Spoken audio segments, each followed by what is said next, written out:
ABL Pro എന്ന് പറയുന്ന company പുറത്തിറക്കുന്ന ABL Pro F4 TM എന്ന് പറയുന്ന മോഡൽ ഒരു 4 ചാനൽ മിക്സറാണിത്. കുറച്ചധികം 4 ചാനൽ മിക്സറുകൾ നമ്മൾ പരിചയപ്പെടുത്തിയിട്ടുണ്ട്. അതിൽ നിന്നൊക്കെ വ്യത്യസ്തമായിട്ടുള്ള ഒരു മിക്സറാണിത്. അത്യാവശ്യം വലിയൊരു ഡിസ്പ്ലേ ഒക്കെ കൊടുത്തിട്ടുള്ള ഒരു നല്ലൊരു മിക്സറാണിത്. ഇതിന് മറ്റ് 4 ചാനൽ മിക്സറുകളെ അപേക്ഷിച്ച് കുറച്ച് പ്രത്യേകതകളുണ്ട്. അപ്പോൾ അതുപോലെ തന്നെ ഇതിന് മറ്റ് മിക്സറുകളെ അപേക്ഷിച്ച് കുറച്ച് വിലയും കൂടുതലാണ്. അപ്പോൾ ഇതിനകത്ത് എന്തൊക്കെ കാര്യങ്ങളാണുള്ളതെന്ന് നമുക്കൊന്ന് നോക്കിയിട്ട് വരാം. സാധാരണ 4 ചാനൽ മിക്സറുകളെല്ലാം ഉള്ളതുപോലെ തന്നെ ഇവിടെ ഒരു 2 കോംബോ ജാക്കുകൾ കൊടുത്തിട്ടുണ്ട്. ഇവിടെ നമുക്ക് XLR വേണമെങ്കിലും കണക്ട് ചെയ്യാം, ഫോണോ പിന്ന് വേണമെങ്കിലും കണക്ട് ചെയ്യാനായിട്ട് പറ്റും. പിന്നെ ഇവിടെ 3ഉം 4ഉം ചാനൽ ഫോണോ പിന്നാണ് ഇവിടെ കണക്ട് ചെയ്യാനായിട്ട് പറ്റുന്നത്. അതേപോലെ ഇവിടെ ഒരു റെക്കോർഡ് ഔട്ട് കൊടുത്തിട്ടുണ്ട്. അതുപോലെ നമ്മുടെ മൊബൈൽ ഫോണിൽ നിന്നൊക്കെ നമുക്കിതിലേക്ക് കേബിൾ വഴി കണക്ട് ചെയ്യാനായിട്ട്, CD പ്ലെയറിൽ നിന്നോ അതുപോലെ ബ്ലൂടൂത്ത് ഡിവൈസുകളിൽ നിന്നൊക്കെ നമുക്ക് കേബിൾ വഴി കണക്ട് ചെയ്യാനായിട്ട് ഇവിടെ ഒരു 2 ലെഫ്റ്റ് റൈറ്റ് 2 കണക്റ്റേഴ്സ് കൊടുത്തിട്ടുണ്ട്. അതേപോലെ ഓക്സ് റിട്ടേണിന് ഇവിടെ ഒരു ജാക്ക് കൊടുത്തിട്ടുണ്ട്. നമുക്ക് 2 മോണിറ്ററുകൾ ഇതിൽ കണക്ട് ചെയ്യാൻ പറ്റും. ഇവിടെ മോണിറ്റർ 1 എന്ന് പറഞ്ഞിട്ട് കൊടുത്തിട്ടുണ്ട്. ലെഫ്റ്റ് റൈറ്റും ചാനലുണ്ട്. അതേപോലെ ഇവിടെ മോണിറ്റർ 2, ഇവിടെ ലെഫ്റ്റ് റൈറ്റും ചാനലുണ്ട്. പിന്നെ ഒരു ഓക്സ് ഔട്ടുണ്ട്. നമുക്ക് സ്റ്റേജ് മോണിറ്റർ കണക്ട് ചെയ്യണമെന്നുണ്ടെങ്കിൽ നമുക്ക് ഈ ഓക്സ് ഔട്ട് ഉപയോഗിച്ചിട്ട് സ്റ്റേജ് മോണിറ്റർ കണക്ട് ചെയ്യാനായിട്ട് പറ്റും.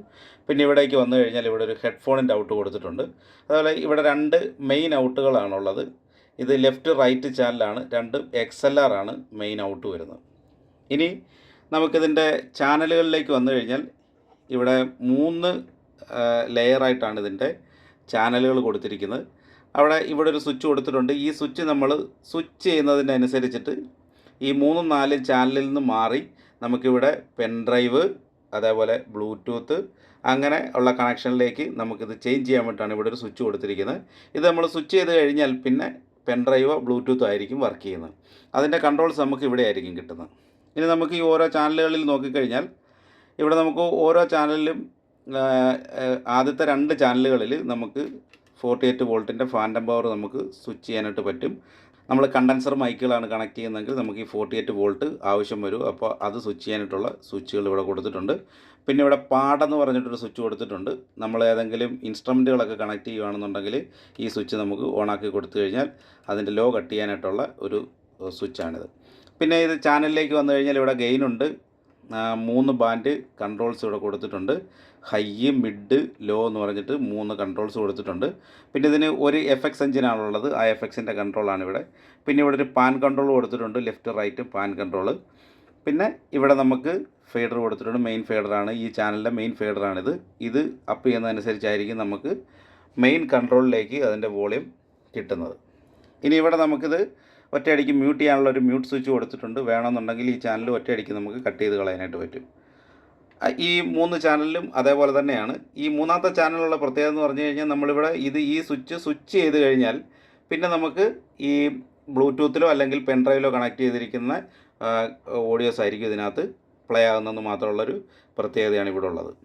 ഇനി ഇതിൻ്റെ അത്യാവശ്യം വലിയൊരു ഡിസ്പ്ലേ ആണ് ഇവിടെ കൊടുത്തിരിക്കുന്നത്. ഇവിടെ നമുക്ക് ബ്ലൂടൂത്ത് ഇവിടെ BT എന്ന് കൊടുത്തിട്ടുണ്ട്. ഇത് നമ്മൾ സ്വിച്ച് ചെയ്യുന്നതനുസരിച്ച് ഞെക്കുന്നതനുസരിച്ചിട്ട് ഇവിടെ പ്രോഗ്രാമുകൾ ചേഞ്ച് ആയി വരും. നമുക്ക് ബ്ലൂടൂത്ത് വേണമെങ്കിൽ ബ്ലൂടൂത്ത്, അങ്ങനെ നമുക്കിവിടെ ഈ സ്വിച്ചിൽ ഞെക്കിക്കഴിഞ്ഞാൽ ചേഞ്ച് ചെയ്യാനായിട്ട് പറ്റും. ഇവിടെ നമ്മളൊരു റെക്കോർഡ് എന്ന് പറഞ്ഞിട്ട് ഒരു സ്വിച്ച് കൊടുത്തിട്ടുണ്ട്.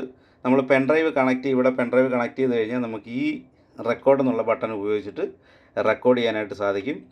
ഇവിടെ നമുക്ക് EQ എന്ന് പറഞ്ഞിട്ടൊരു ഇത് കൊടുത്തിട്ടുണ്ട്. നമുക്ക് അത്യാവശ്യം ഈക്വലൈസർ യൂസ് ചെയ്യാൻ വേണ്ടിയിട്ടുള്ളതാണ്. ഇവിടെ പ്ലേ എന്ന് പറഞ്ഞിട്ടൊരു ബട്ടണുണ്ട്. ഇത് നമുക്ക് പെൻഡ്രൈവിലൊക്കെ കണക്ട് ചെയ്ത് കഴിഞ്ഞാൽ അതിനകത്ത് ഓഡിയോസ് നമുക്ക് പ്ലേ ചെയ്യാനും റിവേഴ്സ് ചെയ്യാനും നെക്സ്റ്റ് ഒക്കെ ചെയ്യാൻ വേണ്ടിയിട്ടുള്ള സാധനമാണ്. ഇവിടെ നമുക്ക് മോഡ് സെലക്ട് ചെയ്യാൻ പറ്റും. ഈ സ്വിച്ചിൽ ഞെക്കി കഴിഞ്ഞാൽ നമുക്ക് USB പെൻഡ്രൈവൊക്കെ നമുക്ക് മാറ്റി എടുക്കാനായിട്ട് പറ്റും. ഇവിടെ നേരത്തെ ഞാൻ പറഞ്ഞായിരുന്നു, ഈ സ്വിച്ചിൽ ഞെക്കിക്കഴിഞ്ഞാലാണ് നമുക്ക് ബ്ലൂടൂത്ത് ഓണായി കിട്ടുക. അപ്പോൾ ഇത്തരം കാര്യങ്ങളാണ് ഈ ഏരിയയിലുള്ളത്. ഇനി ഇവിടേക്ക് വന്നു കഴിഞ്ഞാൽ ഇത് തിരിക്കുന്നതനുസരിച്ചായിരിക്കും നമുക്ക് ഇതിനകത്ത് പ്രോഗ്രാമുകൾ, അതായത് FXകൾ മാറി കിട്ടുന്നത്.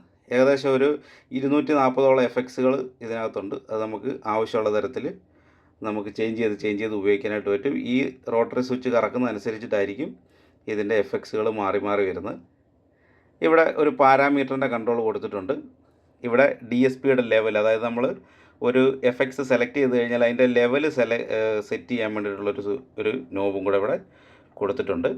ഇവിടെ ഹെഡ്ഫോൺ ആൻഡ് മോണിറ്റർ നമ്മൾ ഫസ്റ്റ് സെക്കൻഡ് 2 മോണിറ്ററുകൾ ഇവിടെ കണക്ട് ചെയ്യാമെന്ന് പറഞ്ഞിരുന്നു. അതുപോലെ തന്നെ ഹെഡ്ഫോണും കണക്ട് ചെയ്യാം.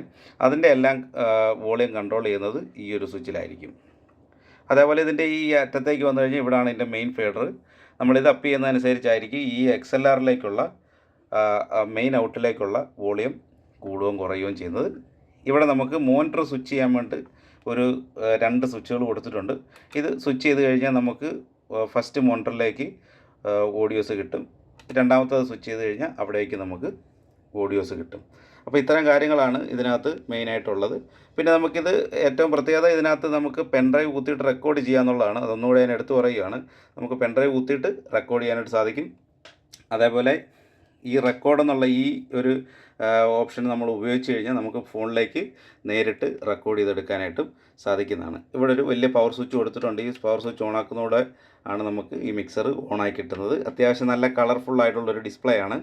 ഇത് ഓണാക്കി ഉപയോഗിക്കുന്നതിൻ്റെ ഒരു വീഡിയോ പിന്നീട് ഞാൻ ചെയ്യുന്നതായിരിക്കും. ഇപ്പോൾ ഇതിനെക്കുറിച്ച് ജസ്റ്റ് ഒന്ന് പറയുക എന്നുള്ളതാണ് ഉദ്ദേശിച്ചിരിക്കുന്നത്. ഇതിൻ്റെ പവർ കേബിൾ കണക്ട് ചെയ്യാനായിട്ടുള്ള ഒരു സ്ഥലം ഇവിടാണ്. 5 വോൾട്ടിൻ്റെ DC ആണ് നമ്മളിവിടേക്ക് കണക്ട് ചെയ്യേണ്ടതുള്ളത്. അപ്പോൾ ഈ മിക്സറിൻ്റെ വില വരുന്നത് 4700 രൂപയാണ്. ഡെലിവറി ചാർജ് ഫ്രീ ആണ്. 4700 രൂപ നിങ്ങൾ മുടക്കി കഴിഞ്ഞാൽ നിങ്ങൾക്ക് കേരളത്തിൽ എവിടെയാണെങ്കിലും നമ്മളിത് ഡെലിവറി ചെയ്തു തരുന്നതായിരിക്കും. അപ്പോൾ ഇതിനെക്കുറിച്ച് മറ്റെന്തെങ്കിലും കാര്യങ്ങൾ അറിയാനോ എന്തെങ്കിലും ഈ സാധനം വാങ്ങിക്കാനോ ഒക്കെ താല്പര്യമുണ്ടെങ്കിൽ താഴെ കാണുന്ന വാട്സാപ്പ് നമ്പറിൽ നിങ്ങൾക്ക് കോൺടാക്റ്റ് ചെയ്യാവുന്നതാണ്.